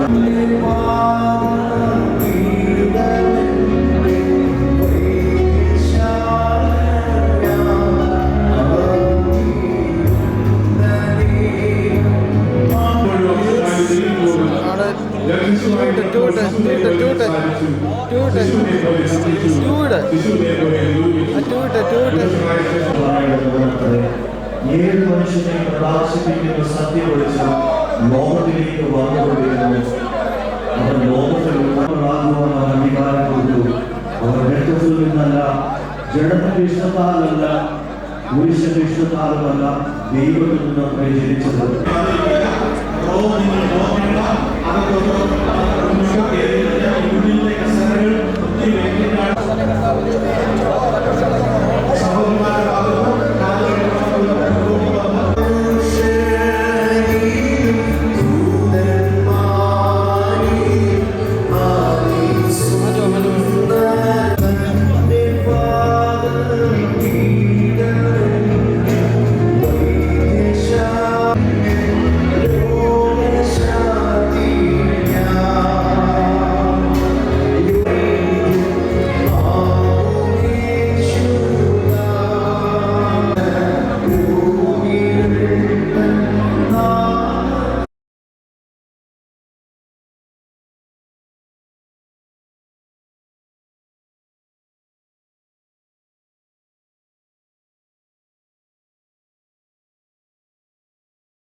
യോഹന്നാൻ എഴുതിയ സുവിശേഷം 1-ാം അധ്യായം 1 മുതൽ 17 വരെയുള്ള വാക്യങ്ങളായിരുന്നു. ആദിയിൽ വചനം ഉണ്ടായിരുന്നു, വചനം ദൈവത്തോട് കൂടെയായിരുന്നു, വചനം ദൈവമായിരുന്നു, ആദ്യം ദൈവത്തോട് കൂടെയായിരുന്നു, സകലവും അവന് ജീവൻ ഉണ്ടായിരുന്നു, ജീവൻ മനുഷ്യരുടെ വെളിച്ചമായിരുന്നു, വെളിച്ചം ഇരുളിൽ പ്രകാശിക്കുന്നു, ഇരുളോ അതിനെ പിടിച്ചടക്കിയില്ല. ദൈവം അയച്ചിട്ടൊരു മനുഷ്യൻ വന്നു, അവന് യോഹന്നാൻ എന്ന പേര്. നമ്മുടെ ശുശ്രൂഷകൾ അനുഗ്രഹീതമായി ഇവിടെ പര്യവസാനിച്ചിരിക്കുകയാണ്. കരങ്ങളെ ഉയർത്തി ഹല്ലേലൂയ, ഹല്ലേലൂയ, ഹല്ലേലൂയ. അനുഗ്രഹീതമായ അപൂർവമായ നമ്മുടെ ജീവിതത്തിലെ ഏറ്റവും നിർണായകമായ ഒരു നിമിഷത്തിലൂടെയാണ് നമ്മൾ കടന്നുപോയത്. ഞാൻ തുടക്കത്തിൽ ഓർപ്പിച്ചതുപോലെ നമ്മുടെ കർത്താവിന്റെ പാദത്തിൽ നമ്മൾ തൊട്ടു. നമ്മുടെ അരുമനാഥൻ നമ്മുടെ പാദങ്ങളെ ചുംബിച്ചു. ഈ ഓർമ്മ നമ്മുടെ ജീവിതത്തിന്റെ അവസാന നിമിഷം വരെ ശക്തിയോടെ ക്രിസ്തീയ ജീവിതം നയിക്കുവാൻ, ക്രിസ്തുവിന്റെ മനസ്സോടെ മുന്നോട്ട് പോകുവാൻ കർത്താവ് നമ്മെ ധൈര്യപ്പെടുത്തിയിരിക്കുന്നു, ബലപ്പെടുത്തിയിരിക്കുന്നു. ഇതിൽ സഹകരിച്ച എല്ലാവർക്കും ഹൃദയത്തിന്റെ ഭാഷയിൽ ഒരിക്കൽ കൂടെ നന്ദി പറയുന്നു. തുടർന്ന് കർത്താവിന്റെ തിരുമേശയിലേക്ക് നമ്മൾ പ്രവേശിക്കുകയാണ്. കർത്താവിന്റെ ദാസന്റെ കരങ്ങളിലേക്ക്. യോഹന്നാന്റെ സുവിശേഷം 13-ാം അധ്യായത്തിന്റെ 1 മുതൽ 13 വരെയുള്ള വാക്യങ്ങൾ നമുക്ക് വായിക്കാം. Shall we read John chapter 13 verse 1 to 13? ശബ്ദം വരുത്തി വായിച്ചാട്ടെ. യോഹന്നാന്റെ സുവിശേഷം 13-ാം അധ്യായത്തിന്റെ 1 മുതൽ 13 വരെയുള്ള വാക്യങ്ങൾ. പെസഹ പെരുന്നാളിന് മുൻപേ താൻ ഈ ലോകം വിട്ട് പിതാവിൻ്റെ അടുക്കൽ പോകുവാനുള്ള നാഴിക വന്നുവെന്ന് യേശു അറിഞ്ഞിട്ട് ലോകത്തിൽ തനിക്കുള്ളവരെ സ്നേഹിച്ചതുപോലെ അവസാനത്തോളം അവരെ സ്നേഹിച്ചു. അത്താഴമായപ്പോൾ പിശാച് ശീമോന്റെ മകനായ യൂദ ഇസ്കറിയോത്താവിൻ്റെ ഹൃദയത്തിൽ അവനെ കാണിച്ചു കൊടുപ്പാൻ തോന്നിച്ചിരുന്നു. പിതാവ് സകലവും തൻ്റെ കയ്യിൽ തന്നിരിക്കുന്നു എന്നും താൻ ദൈവത്തിൻ്റെ അടുക്കൽ നിന്നും വന്ന് ദൈവത്തിൻ്റെ അടുക്കൽ പോകുന്നുവെന്നും യേശു അറിഞ്ഞിരിക്കെ അത്താഴത്തിൽ നിന്ന് എഴുന്നേറ്റ് വസ്ത്രം ഊരിവെച്ച് ഒരു തുവർത്തെടുത്ത് അരയിൽ ചുറ്റി ഒരു പാത്രത്തിൽ വെള്ളം പകർന്നു. ശിഷ്യന്മാരുടെ കാൽ കഴുകുവാനും അരയിൽ ചുറ്റിയിരുന്ന തുണി കൊണ്ട് തുവർത്തുവാനും തുടങ്ങി. അവൻ ശീമോൻ പത്രോസിൻ്റെ അടുക്കൽ വന്നപ്പോൾ അവൻ അവനോട്, കർത്താവേ, നീ എൻ്റെ കാൽ കഴുകുന്നുവോ എന്ന് പറഞ്ഞു. യേശു അവനോട്, ഞാൻ ചെയ്യുന്നത് നീ ഇപ്പോൾ അറിയുന്നില്ല, പിന്നെ അറിയുമെന്ന് ഉത്തരം പറഞ്ഞു. നീ ഒരു നാളും എൻ്റെ കാൽ കഴുകുകയില്ല എന്ന് പത്രോസ് പറഞ്ഞു. അതിന് യേശു, ഞാൻ നിന്നെ കഴുകാഞ്ഞാൽ നിനക്ക് എന്നോട് കൂടെ പങ്കില്ല എന്ന് ഉത്തരം പറഞ്ഞു. അപ്പോൾ ശീമോൻ പത്രോസ്, കർത്താവേ, എൻ്റെ കാൽ മാത്രമല്ല കൈയും തലയും കൂടെ കഴുകണമേ എന്ന് പറഞ്ഞു. യേശു അവനോട്, കുളിച്ചിരിക്കുന്നവന് കാലല്ലാതെ കഴുകുവാൻ ആവശ്യമില്ല, അവൻ മുഴുവനും ശുദ്ധിയുള്ളവൻ. നിങ്ങൾ ശുദ്ധിയുള്ളവർ ആകുന്നു, എല്ലാവരും അല്ലതാനുമെന്ന് പറഞ്ഞു. തന്നെ കാണിച്ചു കൊടുക്കുന്നവനെ അറിഞ്ഞിരിക്കൊണ്ടത്രേ എല്ലാവരും ശുദ്ധിയുള്ളവരല്ല എന്ന് പറഞ്ഞത്. മതി. നമ്മുടെ കർത്താവായ യേശു ക്രിസ്തു ഭൂമിയിലായിരുന്നപ്പോൾ പെസഹായുടെ ദിവസം തൻ്റെ മരണത്തെ ക്രൂശീകരണത്തെ ഓർപ്പിക്കുന്ന കർത്തൃമേശ സ്ഥാപിക്കുന്നതിന് മുമ്പായിട്ട് കർത്താവ് ചെയ്ത ഒരു കാര്യമാണ് ഇവിടെ നമ്മൾ വായിച്ചു കേട്ടത്. ആ ദിവസം അവരെല്ലാ ശിഷ്യന്മാരുമായി ചേർന്ന് നിൽക്കുമ്പോൾ വളരെ മാതൃകാപരമായ ഒരു കാര്യം കർത്താവ് കാണിച്ചു കൊടുത്തു. അത് നിങ്ങൾക്കറിയാവുന്ന കാര്യമാണ്. മലിനലോകം വിട്ട് യേശു പോകുന്നുവെങ്കിലും ശിഷ്യന്മാർ പിന്നെയും ഈ ലോകത്തിലാണ് ജീവിക്കുന്നത് എന്ന് മനസ്സിലാക്കി അശുദ്ധമായ ഈ ലോകത്തിൽ ജീവിക്കുമ്പോൾ എങ്ങനെ നിർമ്മലരായി ജീവിക്കാൻ കഴിയുമെന്നുള്ളത് കർത്താവ് തൻ്റെ ആക്ഷനിൽ കൂടെ വെളിപ്പെടുത്തുകയായിരുന്നു. തമ്മിൽ സ്നേഹിക്കണം, തമ്മിൽ കരുതണമെന്ന് നമ്മൾ പ്രസംഗിക്കാറുണ്ട്, പറയാറുണ്ട്. എങ്കിലും പ്രാക്ടിക്കൽ സൈഡ് വരുമ്പോൾ നമ്മൾ അതിൽ വളരെ ഫെയിലിയറായി പോകുന്നു എന്നുള്ളതാണ് വളരെ ശ്രദ്ധേയമായ കാര്യം. ക്രിസ്തുവിൽ വിശ്വസിച്ച് രക്ഷിക്കപ്പെടുമ്പോൾ മുഴുവൻ നമ്മൾ ശുദ്ധീകരിക്കപ്പെടുമെങ്കിലും ഡെയിലി പാപം മൂലം അശുദ്ധമായി തീരുവാൻ സാധ്യത ഉള്ളതുകൊണ്ട് ദിവസം തോറുമുള്ള ശുദ്ധീകരണം നമുക്ക് ആവശ്യമാണെന്ന് നമുക്ക് മനസ്സിലാക്കാൻ കഴിയുന്നു. രക്ഷിക്കപ്പെട്ട് സ്നാനപ്പെട്ട അഭിഷേകം പ്രാപിച്ചു, നമ്മൾ കറക്റ്റാണ്. എന്നാൽ അതുകൊണ്ട് മാത്രം കാര്യമായിരുന്നില്ല. ഓരോ ദിവസവും നമ്മൾ മലിന ലോകത്ത് ജീവിക്കുമ്പോൾ വിശുദ്ധീകരണത്തോടെ ശുദ്ധീകരണത്തോടെ ജീവിക്കണമെന്ന് കർത്താവ് ആഗ്രഹിക്കുകയാണ്. ഞാൻ രാവിലെ ഈ ഷർട്ട് എടുത്തിട്ടപ്പോൾ ഒരു കറയോ ഒരു മലിനതയോ ഇതില്ലായിരുന്നു. എന്നാൽ വൈകിട്ട് ചെന്ന് ഉരുവിടുമ്പോൾ കോളൻ്റെ ഭാഗത്തും കൈയുടെ ഭാഗത്തുമൊക്കെ ചെളി പറ്റും. ഞാൻ അറിയാതെ സംഭവിച്ചതാണ്. ഇതുപോലെ ഈ ലോകത്ത് ജീവിക്കുമ്പോൾ നമ്മുടെ ജീവിതത്തിലും അറിയാതെ പാപങ്ങൾ വന്നുകൂടും. കണ്ടതും കേട്ടതും ഒക്കെ നമ്മുടെ ജീവിതത്തിൽ പറയാത്ത കാര്യങ്ങൾ പറയുകയും ചിന്തിക്കാത്ത കാര്യങ്ങൾ ചിന്തിക്കുകയൊക്കെ ചെയ്യും. പക്ഷേ അങ്ങനെ നമ്മൾ അങ്ങനെ ആകുമ്പോൾ അത് വെച്ചോണ്ട് തുടരുകയല്ല, ആ ചെയ്തു പോയ പാപങ്ങൾ ദൈവത്തോടെ ഏറ്റുപറഞ്ഞ് ഉപേക്ഷിക്കണം. ഏറ്റുപറഞ്ഞ് ഉപേക്ഷിക്കുമ്പോൾ മാത്രമാണ് നമുക്ക് കരുണ കിട്ടത്തുള്ളൂ. ലംഘനെ ക്ഷമിച്ചും പാപം മറച്ചും കിട്ടിയ മനുഷ്യൻ ഭാഗ്യവാനാണ്. ലംഘനങ്ങളെ മൂടി വെക്കുന്നത് ദൈവത്തിന് ഇഷ്ടമുള്ള കാര്യമല്ല. പുസ്തകം പറഞ്ഞു, കുഞ്ഞുങ്ങളെ പാപം ചെയ്തുവെങ്കിലോ യേശുക്രിസ്തുവിൻ്റെ രക്തം നമുക്ക് ശുദ്ധീകരണത്തിനായിട്ടുണ്ട്. യേശുക്രിസ്തുവിൻ്റെ രക്തത്തെ കഴുക പ്രാപിച്ച ദൈവത്തിൻ്റെ പൈതൽ ശുദ്ധീകരിക്കപ്പെട്ട അനുഭവത്തിൽ അവർ മുമ്പോട്ട് പോയി കഴിയുമ്പോൾ പിന്നത്തേതിൽ അവനെ പഴയ പാപങ്ങൾ അവനെ വേട്ടയാടി അവൻ്റെ മനസ്സാക്ഷി കുത്തുവാനിടയാകുകയില്ല. ആ പാപങ്ങളോടെ എന്നേക്കും ബൈബിളിൽ പറയാം. നമുക്കൊരു കുഴപ്പമുണ്ട്, ഒരിക്കൽ ക്ഷമ പറഞ്ഞ് പ്രാർത്ഥിച്ച് കഴിഞ്ഞിട്ട് പിന്നെ ഓർമ്മയാണ് അത് ക്ഷമിച്ചോ. ഹൃദയപൂർവമായി പശ്ചാത്തപിച്ച് കരഞ്ഞ് പ്രാർത്ഥിച്ചു കഴിയുമ്പോൾ ദൈവം ആ പാപത്തെ ക്ഷമിക്കും, പൂർണ്ണമായി ക്ഷമിക്കും. പിന്നെ ഒരിക്കൽ പോലും നമുക്ക് ആ കുറ്റബോധമുണ്ടാകാൻ പാടില്ല. അവൻ്റെ പുത്രനായ യേശുവിൻ്റെ രക്തം സകല പാപവും പോക്ക് നമ്മെ ശുദ്ധീകരിച്ചിരിക്കുകയാണ്. അതുകൊണ്ട് ഇന്ന് ആരാധനയ്ക്ക് വന്നിരിക്കുന്ന ഈ മക്കളോട് എനിക്ക് പറയാനുള്ളത്, പൂർണ്ണമായ കുറ്റബോധം ഒഴിഞ്ഞ് ശുദ്ധീകരണത്തോടെ നിങ്ങൾ ഇന്ന് പകൽക്കാലം ആയിരിക്കുന്നെങ്കിൽ നിങ്ങളുടെ ജീവിതത്തിൽ ഇന്ന് വരെ പകരാത്ത അനുഗ്രഹങ്ങൾ ദൈവം പകരാനിടയായി തീരും. കര ഉയർത്തിയൊരു സ്തോത്രം പറഞ്ഞാട്ടെ. ദൈവത്തിന് സ്തോത്രം. അത് കാണിച്ചു കൊടുക്കാനായിട്ട് കർത്താവ് അവരെ ആഗ്രഹിക്കുകയും അവർക്കത് വെളിപ്പെടുത്തി കൊടുക്കുകയും ചെയ്യുകയാണ് ഇവിടെ സംഭവിച്ചിരിക്കുന്നത്. അപ്പോൾ യഹൂദന്മാരെ പാരമ്പര്യമനുസരിച്ച് പെസഹയുടെ മുമ്പേ കാലുകൾ കഴുകുക എന്നൊരു രീതി അവർക്കുണ്ടായിരുന്നു. സാധാരണഗതിയിൽ കാലുകൾ കഴുകുന്നത് ദാസന്മാരാണ് യജമാനന്മാരുടെ കാലുകൾ കഴുകുക പതിവ്. ദാസന്മാർ യജമാനൻ്റെ കാലുകൾ കഴുകാനായിട്ട് തയ്യാറായിരിക്കുകയും കഴുകുകയും ചെയ്യുന്ന രീതിയാണ് അവരുടെ ഇടയിലുള്ളത്. ശിഷ്യന്മാർ പെസഹയുടെ രാത്രി വന്നപ്പോൾ ആരാണ് കാലുകൾ കഴുകേണ്ടതെന്ന് അവർ തമ്മിലൊരു സംശയമുണ്ടായി. ആരെ കഴുകും? പത്രോസ് പറയുന്നത് ഞാനാണെന്ന്. അവൻ ഏത് കാര്യം വന്നാലും എന്നെയാണ് ആദ്യം വിളിക്കുന്നത്. അതുകൊണ്ട് ഞാൻ കാല് നീട്ടി തന്നേക്കാൾ നിങ്ങൾ വന്ന് എൻ്റെ കാല് കഴുകണം, ആർക്കും എൻ്റെ കാല് കഴുകുന്നതെന്ന് വിചാരിച്ചാണ് പത്രോസ് ആ മുറിയിലോട്ട് കയറി വരുന്നത്. യോഹന്നാൻ പറഞ്ഞു, ഞാനാണ് യേശുവിൻ്റെ മാറോടെ ഏറ്റവും ചേർന്നിരിക്കുന്ന ആള്. അപ്പോൾ നിങ്ങൾ ആദ്യം എൻ്റെ കാല് എന്ത് ചെയ്യണം? കഴുകണം. യൂദാ പറഞ്ഞു, ഞാൻ ആ പണസഞ്ചി സൂക്ഷിക്കുന്നത്, അതുകൊണ്ട് എൻ്റെ കാല് നിങ്ങൾ എന്ത് ചെയ്യണം? കഴുകണം. യേശുവുമായുള്ള ബന്ധത്തിൽ പലർക്കും പല ബന്ധങ്ങളുണ്ട്. ഇത് അറിയാവുന്ന കർത്താവ് ഒരു കാര്യം ചെയ്തു.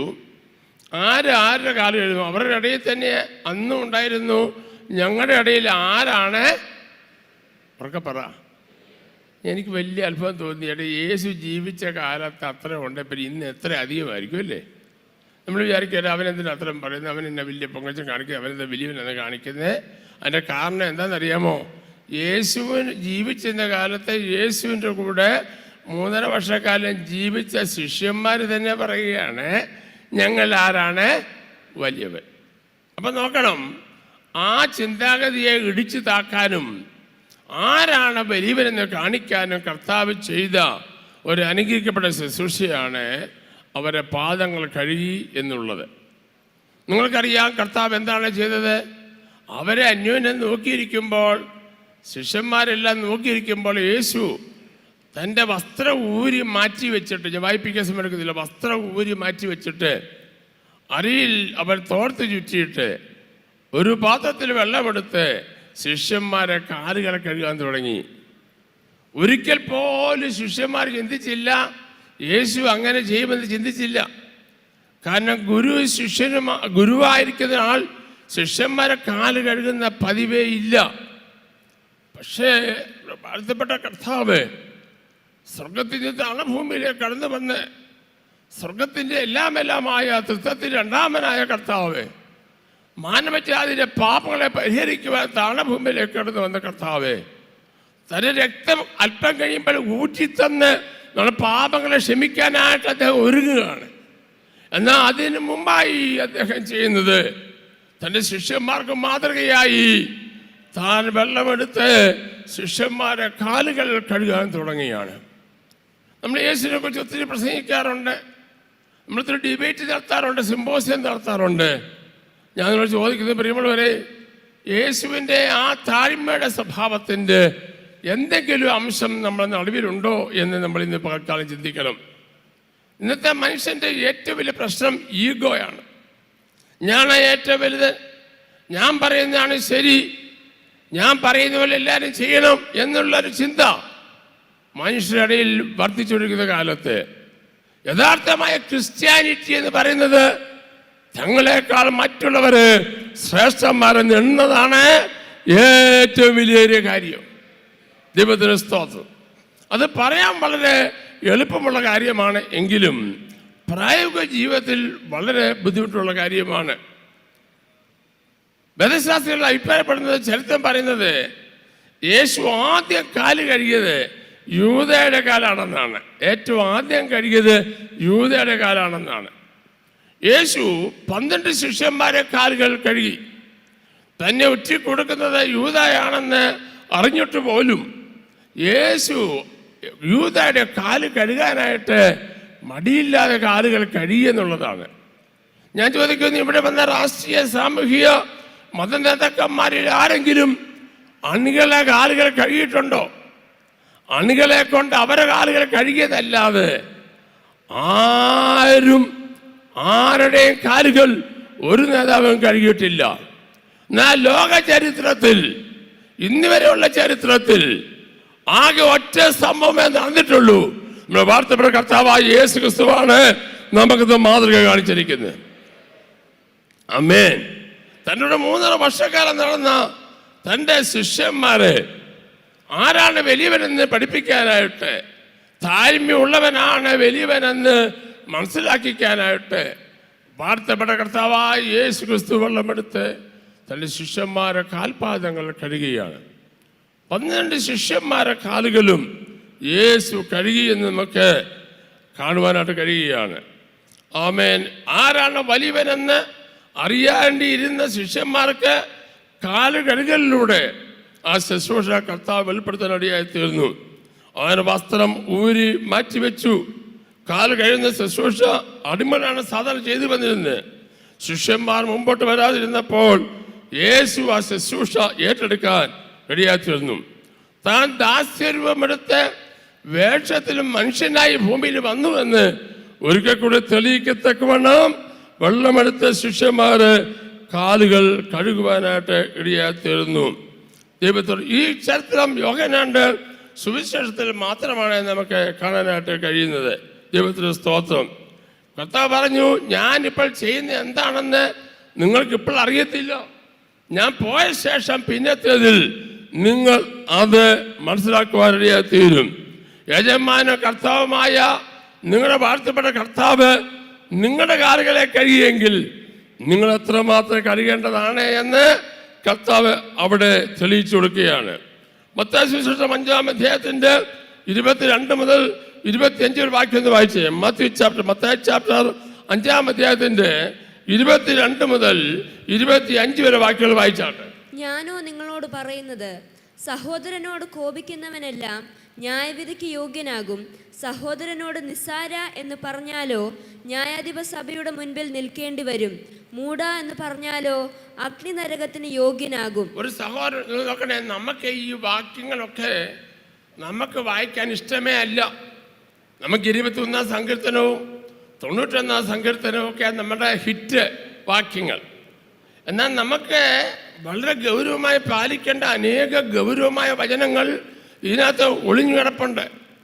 വളരെ ഗൗരവമായി നമ്മൾ ഈ വചനങ്ങൾ പാലിക്കുമ്പോഴാണ് നമ്മുടെ മേലുള്ള അനുഗ്രഹങ്ങൾ ദൈവം നമുക്ക് നൽകുന്നത്. അത് കണ്ണടച്ച് നമുക്ക് ഇരുട്ടാക്കാനോ മാറ്റാനോ ഒക്കത്തില്ല. മോളെ അതൊന്നൂടെ വായിച്ചേ, എന്താ കർത്താവ് പറഞ്ഞത്? ഞാനോ നിങ്ങളോട് പറയുന്നത്, സഹോദരനോട് കോപിക്കുന്നവനെല്ലാം ന്യായവിധിക്ക് യോഗ്യനാകും. സഹോദരനോട് കോപിക്കുന്നവൻ എന്തുണ്ടാകും? ഉറക്കെ പറഞ്ഞാട്ടെ. ഞാൻ സ്വന്തം പറയുന്ന കാര്യമല്ല പറയുന്നത്, ശ്രദ്ധിച്ചോട്ടോ. സഹോദരനോട് കോപിക്കുന്നവൻ എന്തുണ്ട്? ന്യായവിധിയുണ്ട്. അടുത്തത്, സഹോദരനോട് നിസ്സാര എന്ന് പറഞ്ഞാലോ. നിസ്സാര, നീ ആരാടാ? നീ എന്താ വേടാ? നീ എവിടെ നിന്നാടാ വന്ന്? നിന്നെ എനിക്കറിയാമടാ എന്ന് പറയുന്ന ആ വാക്കുണ്ടല്ലോ, നിസ്സാര എന്ന് പറഞ്ഞാൽ അടുത്തത്, ന്യായാധിപ സഭയുടെ മുൻപിൽ നിൽക്കേണ്ടി വരും. നീ ന്യായാധിപ സഭയുടെ മുമ്പാകെ എന്ത് ചെയ്യേണ്ടി വരും? നിൽക്കേണ്ടി വരും. അടുത്തത്, മൂഢ എന്ന് പറഞ്ഞാലോ. ഒരുത്തനാണ് നമ്മൾ പറയാ ഫൂളിഷ്.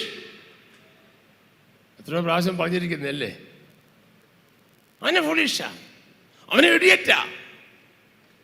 നിങ്ങളത്ര പണം കാണത്തില്ല, നിങ്ങളത്ര വിദ്യാഭ്യാസം കാണത്തില്ല, നിങ്ങളത്ര സൗന്ദര്യം കാണത്തില്ല. ഒരു കാര്യം ഞാൻ പറയാം, ഒരു മനുഷ്യനെ താഴ്ത്തിക്കെട്ടരുത്. ഒരു മനുഷ്യനെ, അവന്റെ അകത്തുള്ള അതേ ആത്മാവാ നിന്റെ അകത്തുള്ളത്. ദൈവത്തിന് സ്തോത്രം. നമുക്കൊരു വീടുണ്ടെന്ന് പറഞ്ഞോണ്ടോ, കാറുണ്ടെന്ന് പറഞ്ഞോണ്ടോ, നമുക്ക് എന്ത് സൗകര്യമുണ്ടെന്ന് പറഞ്ഞാലോ, ശ്വാസം പോയാൽ നമ്മളെ എല്ലാം വെക്കുന്ന 6 അടി മണ്ണിന്റെ അകത്താ. ഒരു ശവപ്പെട്ടിക്ക് നമ്മളെ വെക്കും. അന്നേരം കുടുംബമില്ല കേട്ടോ. കുടുംബക്കാരിൽ അടക്കിയാലും എങ്ങോട്ടാ പോകുന്നത് തീരുമാനിക്കുക ദൈവം തീരുമാനിക്കുന്നത്. 10 അച്ഛന്മാർ 20 തിരുമേനിമാർ വന്ന് വാഴ്ത്തി പറഞ്ഞാലും 50 മന്ത്രിമാർ വന്ന് റീത്തി വെച്ചാലും ആത്മാവ് എങ്ങോട്ടാ പോകുന്നത് തീരുമാനിക്കുന്നത് സർവശക്തനായ ദൈവമാണ്. നമുക്ക് അതൊക്കെ വലിയ ആനക്കാര്യം, വലിയ കുടുംബത്തിൽ പെട്ടതാ, എനിക്കൊത്തിരി പൈസയുണ്ട്, ഞാൻ വലിയ ആളാ, എനിക്ക് വിദ്യാഭ്യാസം, ഞാൻ വലിയ പാസ്റ്ററാ, ഞാൻ വലിയ ഉപദേശിയാ. ദൈവത്തിന് അതൊരു വിഷയമേ അല്ല. ദൈവത്തിന് എല്ലാവരും ഒരുപോലെ കാണുന്ന ഒരാളാണ് ഞാൻ, ദൈവം. അതുകൊണ്ട് സമസൃഷ്ടങ്ങളെ സ്നേഹിക്കാനും കരുതാനുമുള്ള മനസ്സുണ്ടായിരിക്കണം. ആരെക്കുറിച്ചും ഫൂളിഷായി ചിന്തിക്കല്ലേ, ആരെയും നമ്മൾ മൂഢ എന്ന് പറയാൻ ഇടയാകരുത്. ഏത് ജാതിയിൽപ്പെട്ടവനായാലും, ഏത് മതത്തിൽപ്പെട്ടവനായാലും, ഏത് കളറിൽപ്പെട്ടവനാണെങ്കിലും എല്ലാവരെയും ബഹുമാനിക്കാൻ പഠിക്കണം. പ്രത്യേകിച്ച് രക്ഷിക്കപ്പെട്ട സ്ഥാനപ്പെട്ട അഭിഷേകം പ്രാപിച്ച ദൈവത്തിൽ വന്ന വിശ്വാസികളെ ഇരട്ടി മാനത്തിന് യോഗ്യരായി കരുതണം. ചില സഭയിലൊക്കെ വിശ്വസിക്കുന്ന സമയത്ത് മാറി മാറി ചുമനം ചെയ്ത് ഞാൻ കണ്ടിട്ടുണ്ട്. അവർക്ക് ഇഷ്ടമുള്ളവർക്ക് ഉമ്മ കൊടുക്കത്തുള്ളൂ, ഇഷ്ടമുള്ളവർക്ക് കൈ കൊടുക്കത്തുള്ളൂ. ഏറ്റവും ഗുരുതരമായ പാപമാണത്. നിങ്ങൾക്കത് പാപമല്ലെങ്കിൽ ദൈവജന പ്രകാരം അത് വലിയ പാപമാ. ദൈവസന്നിധി വരുമ്പോൾ എല്ലാവരും ഒരുപോലെ ഉള്ളൂ. മറ്റുള്ളവരെ ശ്രേഷ്ഠന്മാരെന്ന് എണ്ണാനുള്ള മനസ്സ് നമുക്ക് ഉണ്ടാകേണ്ടതാണ്. മൂഢ എന്ന് വിളിച്ചാൽ അഗ്നി നരകത്തിന് എന്ത് ചെയ്യും? യോഗ്യനാകും. അടുത്തത്, ആകയാൽ നിന്റെ വഴിപാട് യാഗപീഠത്തിങ്കൽ കൊണ്ടുവരുമ്പോൾ, ഈ വഴിപാട് യാഗപീഠത്തിന്മേൽ കൊണ്ടുവരുമ്പോൾ സഹോദരന് നിന്റെ നേരെ വല്ലതുമുണ്ടെന്ന്, നിനക്കല്ല സഹോദരന് നിന്റെ നേരെ വല്ലതുമുണ്ടെന്ന് അവിടെ വെച്ച് ഓർമ്മ വന്നാൽ, നിനക്ക് അവിടെ വെച്ച് ഓർമ്മ വന്നാൽ നിന്റെ വഴിപാട് അവിടെ നിന്റെ വഴിപാടോടെ വെക്കണം, ധൃതി വെക്കണ്ട, അതവിടെ ഇരിക്കട്ടെ. വെച്ചിട്ട് അടുത്ത പറയാ, ഒന്നാമത് ചെന്ന് സഹോദരനോട് നിരന്നുകൊള്ളുക. സഹോദരനോട് എന്ത് ചെയ്യണം? നിരന്നിട്ട് വന്ന് വേണം എന്ത് ചെയ്യാൻ? യാഗം കഴിക്കാൻ. ഞാൻ നിന്നെ മനസ്സാക്ഷിയോട് ചോദിക്കുക, അങ്ങനെ നമ്മൾ ചെയ്യാറുണ്ടോ? ആരോടെങ്കിലും മനസ്സിൽ കയ്പ് വെച്ചോണ്ട് കർത്തൃമേശ എടുക്കാറുണ്ടോ? നമ്മുടെ ഈഗോയും അഹങ്കാരം കൊണ്ട് മറ്റുള്ളവരെ താഴ്ത്തി കെട്ടാറുണ്ടോ? 21 ദിവസം ഉപവാസപ്പെടുന്ന സമാപനത്തിൽ എനിക്ക് പറയാനുള്ള ദൂത്, താഴ്മയുള്ളവരായി തീരണം. സ്തോത്രം പറയണ്ട, പറഞ്ഞില്ലേലും കുഴപ്പമില്ല. കർത്താവ് വരുമ്പോൾ പോമെന്ന് പറയുന്നതിനേക്കാൾ സ്തോത്രം പറയാൻ ഉത്സാഹിച്ചോളം താഴ്മ ധരിക്കണമെന്ന് പറയുമ്പോൾ താഴ്മയുള്ളവരാകണം, വിനയമുള്ളവരാകണമെന്ന് ദൈവം ആഗ്രഹിക്കുകയാണ്. ഒരിക്കൽ പോലും വായിൽ നിന്ന് അഹങ്കാരത്തിന്റെ നിഗളത്തിന്റെ വാക്കുകൾ വരുവാനായി പാടില്ല എന്ന് ഓർക്കേണ്ടതാണ്. ലൂക്കോസ് സുവിശേഷം 22-ാം അധ്യായം എടുത്താണ്. ലൂക്കോസ് സുവിശേഷം 22-ാം അധ്യായത്തിന്റെ 24 മുതൽ 27 വാക്യം വായിച്ചാട്ടെ. തങ്ങളുടെ കൂട്ടത്തിൽ ആരെയാകുന്നു വലിയവനായി എണ്ണേണ്ടത് എന്നതിനെ ചൊല്ലി ഒരു തർക്കവും അവരുടെ ഇടയിൽ ഉണ്ടായി. അവനോ അവരോട് പറഞ്ഞത്, ജാതികളുടെ രാജാക്കന്മാർ അവരിൽ കർത്തൃത്വം നടത്തുന്നു, അവരുടെ മേൽ അധികാരം നടത്തുന്നവരെ ഉപകാരികൾ എന്ന് പറയുന്നു. നിങ്ങളോ അങ്ങനെയല്ല. നിങ്ങളിൽ വലിയവൻ ഇളയവനെ പോലെയും ഇളയവനെ പോലെയും നായകൻ ശുശ്രൂഷിക്കുന്നവനെ പോലെയും ആകട്ടെ. വലിയവൻ എന്തോ ചെയ്യണം ഒന്ന് പറ? ശുശ്രൂഷിക്കണം. വലിയവൻ ചെറിയവരെ ശുശ്രൂഷിക്കണം. അതാ ക്രിസ്ത്യാനിറ്റി, അതാണ് യേശു പഠിപ്പിച്ചത്. മനസ്സിലായോ? ഈ വചനം സത്യമാണെങ്കിൽ, ഈ വചനം വായിച്ച സത്യമാണെങ്കിൽ, നിങ്ങൾ വലിയവനാകാൻ ആഗ്രഹിക്കുന്നെങ്കിൽ വലിയവൻ എളിയവരെ ശുശ്രൂഷിക്കണം. നമ്മളെ ഫുഡ് കൊടുക്കുമല്ലോ, ഓരോരുത്തരെ വിളിച്ച് ഫുഡ് കൊടുക്കുമല്ലോ. ആർക്കാണ് കൊടുക്കുന്നത്? എന്നെ വിളിച്ച് ഫുഡ് വന്നവർക്ക് ഞാൻ കൊടുക്കും. എൻ്റെ സ്റ്റാറ്റസിലുള്ളവർക്ക് കൊടുക്കും. പാവപ്പെട്ട കൊടുക്കുന്നത് നമുക്ക് ഇഷ്ടമല്ല, അത് ശരി, അത് നമുക്ക് താല്പര്യമേ ഇല്ല. കർത്താവ് പറഞ്ഞു, ഈ ചെറിയവരിൽ ഒരുവന് നിങ്ങൾ ചെയ്തത് എനിക്ക് ചെയ്തിരിക്കുന്നു. അങ്ങനെയെങ്കിൽ എളിയവർക്ക് ചെയ്യുവാൻ നീ തയ്യാറാണെങ്കിൽ നിന്റെ മേലെ അനുഗ്രഹത്തിന്റെ ചാറൽ മഴ ദൈവം നൽകിക്കൊണ്ടിരിക്കും. Praise the Lord. ഇന്നത്തെ ഉപാസപാത്രം കഴിയുമ്പോൾ നമ്മുടെ അകത്തുനിന്ന് അഹങ്കാര സ്വഭാവങ്ങളും നിഗള സ്വഭാവങ്ങളും ഞാൻ ഏതോ ആണെന്നുള്ള ഭാവവും ഈഗോയും എല്ലാം മാറണം. മാറി നിങ്ങളൊരു ഉറക്കൊരു സ്വത്തം പറഞ്ഞ ഉണ്ടല്ലോ, അതിനകത്ത് ആത്മാവിന്റെ തീ കത്തിയാൽ ആ തീ ആളി കത്തിക്കൊണ്ടിരിക്കും. അടുത്ത ഉപവാസ പ്രാർത്ഥന വരെയല്ല, നിങ്ങളുടെ മരണം വരെ അഭിഷേകത്തിന്റെ ശക്തി ആളി കത്തിക്കൊണ്ടിരിക്കും. കയ്യൊന്ന് അടിച്ച് ഉറക്കൊരു സ്തോത്രം എന്ന് പറഞ്ഞ ദൈവമക്കളെ.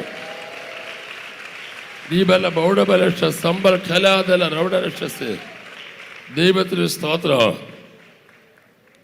1 പത്രോസ് 5:5 വായിച്ച്. 1 പത്രോസ് 5:5, 1 പത്രോസ് 5:5, ഗലാത്യർ 6:1. ഇതൊരു വായിച്ചാട്ടെ. അവണ്ണം ഇളയവരെ മൂപ്പന്മാർക്ക് കീഴടങ്ങുവിൻ. എല്ലാവരും തമ്മിൽ തമ്മിൽ കീഴടങ്ങി. ഇളയവരെന്ത് ചെയ്യണം? മൂപ്പന്മാർക്ക് എന്ത് ചെയ്യണം? കീഴടങ്ങണം. ഇന്ന് ഏറ്റവും വലിയ പ്രശ്നം കീഴടങ്ങ് താല്പര്യമില്ല, കീഴടങ്ങുന്ന ഇഷ്ടമല്ല. എന്തിനാ പാസ്റ്ററെ ഞാൻ കീഴടങ്ങുന്നത്? എനിക്ക് എന്തോ ഒരു കുഴപ്പമാണ്. കീഴടങ്ങേണ്ട കാലത്തൊക്കെ ഞാൻ കീഴടങ്ങി, ഇനിയും കീഴടങ്ങേണ്ട കാര്യമില്ല. എന്ത് ചെയ്യണം? യജമാനന്മാർക്ക് കീഴടങ്ങണം. അടുത്തത്, എല്ലാവരും തമ്മിൽ തമ്മിൽ കീഴടങ്ങി. എന്ത് ചെയ്യണം എന്ന് പറഞ്ഞേ? ആ വാക്കൊന്ന് എല്ലാവരും ഉറക്കൊന്ന് പറഞ്ഞേ. എല്ലാവരും തമ്മിൽ തമ്മിൽ കീഴടങ്ങി താഴ്മ ധരിച്ചുകൊള്ളുവിൻ. താഴ്മ ധരിക്കണം. നിങ്ങൾ സാരി ധരിച്ചിരിക്കുന്ന പോലെ, ഉടുപ്പ് ധരിച്ചിരിക്കുന്ന പോലെ, പാൻറ് ധരിച്ചിരിക്കുന്ന പോലെ, ചുരിദാർ ധരിച്ചിരിക്കുന്ന പോലെ ഇന്ന് പകൽ ഉപാസപദ സമാപനം ഞാൻ പറയുന്നു, താഴ്മ ധരിക്കണം. താഴ്മ ധരിക്കുന്നവന്റെ മുഖത്ത് നോക്കിയാൽ അറിയാം, അവന്റെ സംസാരം കേട്ടാൽ അറിയാം, അവന്റെ ശൈലി കണ്ടാൽ അറിയാം, അവന്റെ ഇടപാട് കണ്ടാൽ അറിയാം. എന്റെ കഴിഞ്ഞ 60 വർഷക്കാലത്തെ ക്രിസ്ത്യ ജീവിതത്തിൽ അകാരണമായ അഹങ്കാരത്തോടെ ജീവിക്കുകയും മറ്റുള്ളവരുടെ മുമ്പിൽ അഹങ്കാരം കാണിക്കുകയും അഹങ്കാരത്തെ സംസാരിക്കുകയും ചെയ്തിട്ടുള്ള ആമേൻ ആരും അവസാനം വരെ നിന്നിട്ടില്ല, തകർന്നു പോയിട്ടുള്ളൂ. ദാനിയേലിന്റെ പുസ്തകത്തിൽ രാജാവ് പറഞ്ഞു, ഞാൻ ഇത് എന്റെ ധനമാഹാത്മ്യത്തിൽ പണിത മഹദിയ ബാബേൽ അല്ലയോ എന്ന് പറഞ്ഞു. ആ പറഞ്ഞ ആ നിമിഷം തന്നെ ദൈവം അവനെ അടിച്ചു, അവന്റെ പാർപ്പ് കാട്ടിലാക്കി, അവനെ മൃഗങ്ങളോടുകൂടെ പുല്ല് തീറ്റിച്ചു. എടാ, ഒരു മഹാരാജാവിനെ അഹങ്കാരം പറഞ്ഞപ്പോൾ പുല്ല് തീറ്റിച്ചെങ്കിൽ നമ്മളെ എത്ര അധികമാണ്. ഇന്ന് പകൽ സ്നേഹത്തിന്റെ ഭാഷ ഞാൻ പറയട്ടെ, വാഴ്ത്തപ്പെട്ട കർത്താവ് നമുക്ക് കാണിച്ചെന്ന ആ മഹനീയമായ മാതൃകയുണ്ടല്ലോ, ആ മാതൃക നമ്മൾ പിൻപറ്റുവാൻ ഇന്ന് പകൽ നിങ്ങളോട് പറയാൻ കഴിഞ്ഞ 21 ദിവസമായി ദൈവം സംസാരിച്ചുകൊണ്ടിരിക്കുകയാണ്. റബലർ അവിടെ ഇന്ന് രോഗശാന്തിയും വിടുതലും ഭൂതശാന്തിയും അല്ല എനിക്ക് വിഷയം. നമ്മൾ യേശുവിനെ പോലെയാകണം. യേശുവിൻ്റെ സ്വഭാവം നമ്മളിലുണ്ടാകണം. ആമേൻ. സ്വന്തം പറയാമോ?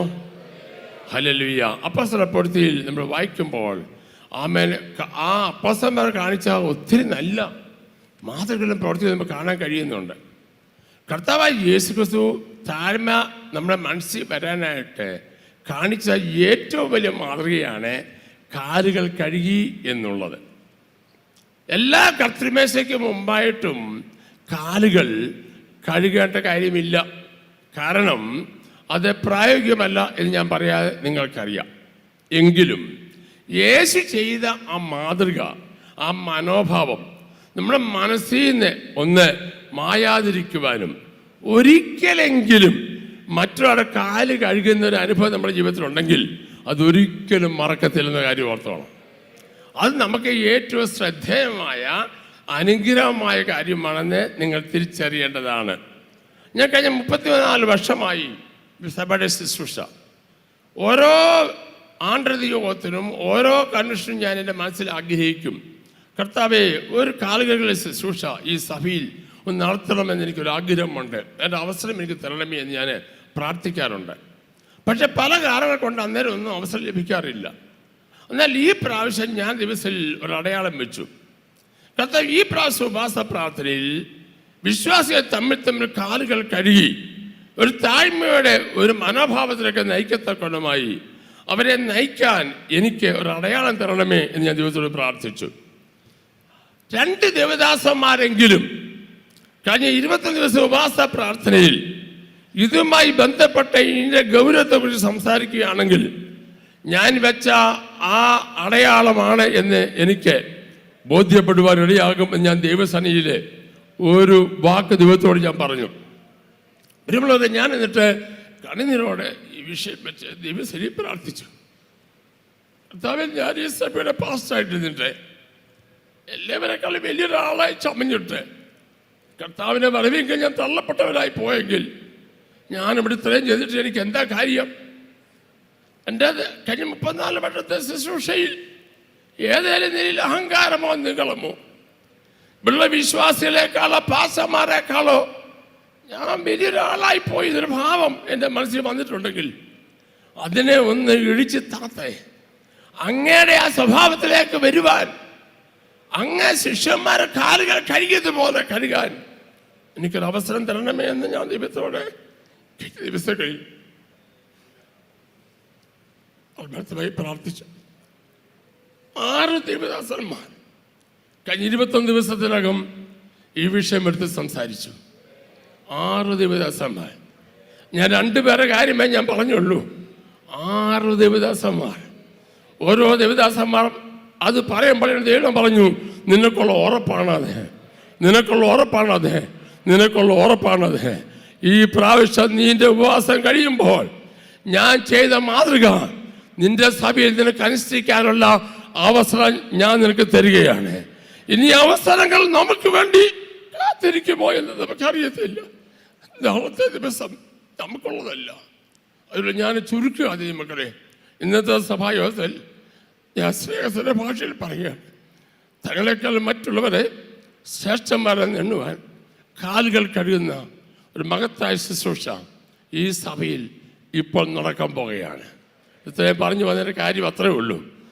തന്നെ കാലുകൾ കഴുകുന്ന ഒരു മഹത്തായ ശുശ്രൂഷ ഇവിടെ നടക്കാനായിട്ട് പോകുകയാണ്. സമയം നമുക്കില്ല, കറക്റ്റ് സമയം കഴിയണം. നിങ്ങൾ വിചാരിക്കും ഇത്രയും പേരെ എത്ര സമയം കൊണ്ട് കാലുകൾ കഴുകും എന്നാണ് നിങ്ങൾ ചിന്തിക്കുന്നത്. പരിശുദ്ധമായ കാര്യങ്ങൾക്കെല്ലാം ഞങ്ങൾക്കൊരു ഗൈഡൻസ് തന്നിട്ടുണ്ട്. അതനുസരിച്ച് കാര്യങ്ങൾ ഇവിടെ നടക്കാനായിട്ട് പോകുകയാണ് എന്നൊരു കാര്യം നിങ്ങളെ ഞാൻ വളരെ സ്നേഹത്തോടെ ഓർപ്പിക്കുകയാണ്. ഇനിയും ഈ ഹാളിൽ ആരും ചലിക്കാൻ പാടില്ല, ആരും എഴുന്നേക്കാനോ ഇറങ്ങാനോ നടക്കാനോ പാടില്ല. എല്ലാവരും അവിടെ തന്നെ ഇരിക്കണമെന്ന് ദൈവനാമത്തിൽ ഓർപ്പിക്കുന്നു. പ്രാർത്ഥനയോടെ ആയിരിക്കണമെന്നും ദൈവനാമത്തിൽ ഓർപ്പിക്കുന്നു. ഇന്നത്തെ ഈ കാൽക്കുല ശുശ്രൂഷയിൽ ദൈവത്തിൻ്റെ ആത്മാവിൻ്റെ ശക്തി വ്യാപരിക്കുമ്പോൾ എനിക്ക് പോകുന്ന ഉറപ്പുണ്ട്, ചിലരുടെ കെട്ടുകളെ കർത്താവ് പൊട്ടിക്കും. കാലുകളെ കഴുകിക്കൊണ്ടിരിക്കുമ്പോൾ നിങ്ങളുടെ അകത്തെ സ്വഭാവങ്ങളും നിങ്ങളുടെ അകത്തെ താഴ്ച സ്വഭാവങ്ങളും ഈഗോയും ഒക്കെ ഓട്ടോമാറ്റിക്കായിട്ട് പുറത്തോട്ട് പോയിട്ട് യേശു ക്രിസ്തുവിൻ്റെ താഴ്മയുടെ സ്വഭാവം നിങ്ങളുടെ ശരീരത്തിലൊക്കെ ദൈവം തരുമെന്ന് ഞാൻ പൂർണ്ണമായി വിശ്വസിക്കുകയാണ്. ഇവിടെ ചെയ്യാൻ പോകുന്ന കാര്യങ്ങൾ ഇവിടെ ഓർപ്പിക്കുകയാണ്. 2 പേര് വിധമാണ് കാലുകൾ കഴിയുന്നത്. അതിനെക്കുറിച്ച് വിശദമായി സാങ്കുട്ടി ചാക്കം മുമ്പോട്ട് വന്ന് നിങ്ങളെ അറിയിക്കുന്നതായിരിക്കും. എന്നാൽ അതിന് മുമ്പായിട്ട് എനിക്ക് പറയാനുള്ള 1-2 കാര്യം ഞാൻ പറയുന്നു. ഇത് സഭായുഗത്തിൻ്റെ ഭാഗമാണിത്. ഞങ്ങളുടെ ആദ്യത്തെ സഭയിൽ എൻ്റെ ചെറിയ പ്രായത്തിൽ ഇത് ചെയ്തിട്ടുണ്ട്. ഞാൻ കഴിഞ്ഞ വർഷം തിരുവനന്തപുരത്ത് ഒരു ഡിസ്ട്രിക്ട് കൺട്രി പ്രസംഗിക്കാൻ പോയപ്പോൾ അവിടെ ഞാൻ ചെന്ന് കയറുമ്പോൾ ഈ കാലുകൾ ശുശ്രൂഷ നടക്കുകയാണ്. ഞാൻ ഹോളിച്ചത് കാല് കുത്തിയപ്പോഴേ എൻ്റെ പേര് ആത്മാവിന് വലിയ ശക്തി വന്നു. അമ്മൻ അവർ കാല് കഴിക്കൊണ്ടിരിക്കുക. ഞാൻ പ്രസംഗിക്കാൻ അങ്ങോട്ട് ചെല്ലുകയാണ്. ഞാൻ ആ ഗ്രൗണ്ടിൽ ആ ഹോളിലോട്ട് കയറിയപ്പോൾ തന്നെ എനിക്ക് ഒതുക്കാനൊക്കാത്തൊരു അഭിഷേകം എൻ്റെ മേൽ ദൈവം അയച്ചു. ദൈവമക്കളെ, ഇന്ന് വളക്കാലം ഒരു പകർച്ച ഈ ശുശ്രൂഷയുടെ കൂടെ ദൈവം നിങ്ങൾക്ക് തരാനായിട്ട് പോകുകയാണ്. കൈയടിച്ച് ഉറക്കെ സ്തോത്രം പറ.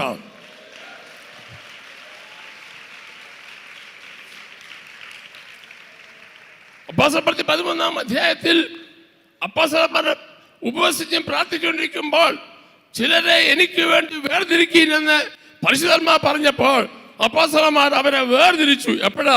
ഉപവസിച്ചും പ്രാർത്ഥിച്ചുകൊണ്ടിരുന്നപ്പോൾ. ദൈവം കൊടുത്ത ഗൈഡൻസ് ആണ് ഈ ഉപവാസ പ്രാർത്ഥനയിൽ. ദൈവത്തിന്റെ ഗൈഡൻസ് ആണ് തമ്മിൽ കാലുകളെ കഴുകി യേശുവിന്റെ ശിഷ്യത്വത്തിന്റെ ഭാഗം നമ്മുടെ ജീവിതത്തിൽ ഭാഗമാക്കുക എന്നുള്ളതാണ്. ആ ശുശ്രൂഷ നീക്കാൻ പോകുകയാണ്.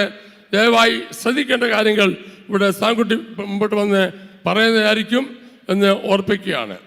ആ ശുശ്രൂഷ നടക്കുമ്പോൾ തന്നെ ആ ശുശ്രൂഷ ചെയ്ത പ്രിയപ്പെട്ടവർ മുമ്പോട്ട് വരികയും അവർക്ക് വേണ്ടി കഴിഞ്ഞ പ്രാവശ്യം ചെയ്ത പോലെ എണ്ണ പൂശി പ്രാർത്ഥിക്കുകയും ചെയ്യുന്നതായിരിക്കും. കാലുകൾ കഴിയ പ്രിയപ്പെട്ടവർ മുമ്പോട്ട് വരികയും അവർക്ക് വേണ്ടി ഞങ്ങൾ ഇവിടെ എണ്ണ പൂശി പ്രാർത്ഥിക്കുകയും ചെയ്യുന്നതായിരിക്കും.